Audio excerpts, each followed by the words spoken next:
Leapmotor C16 avtomobilimiz Porsche'lari sinib ketibdi. Buni Porsche'larni almashtirdik.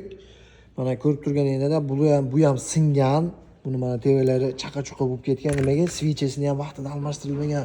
Svichesini ham uchi tushib qolgan, qizib. Yomon benzin kuyib qo'yishgan, shuning uchun Porsche'lar sinib ketgan. Hozir mana yangi Porsche'larni qoqdik. Galobkalar hamma joyi tayyor. Xudo xolasa buni topshiramiz. Bir kun vaqtimiz ketadi, bir kunda yig'amiz. Biz Vizibga kelganmiz, Vodiydamiz. Avtorim jamoasi kimga shunaqa xizmatlar bo'lsa, bemalol murojaat qilishinglar mumkin. Hech kimning mashinasi buzilmasin, yomon benzin iloji boricha kuymani, yaxshi benzin kuyini. Vizibga chaqirishinglar mumkin. Biz Vodiyga kelganmiz hozir, chunki Toshkentga olib borishga imkoniyatlari bo'lmadi. Shuning uchun Vodiyga keldik. Sizlar bilan doimgidek Avtorim jamoasi. Hech kim mashinasi buzilmasin.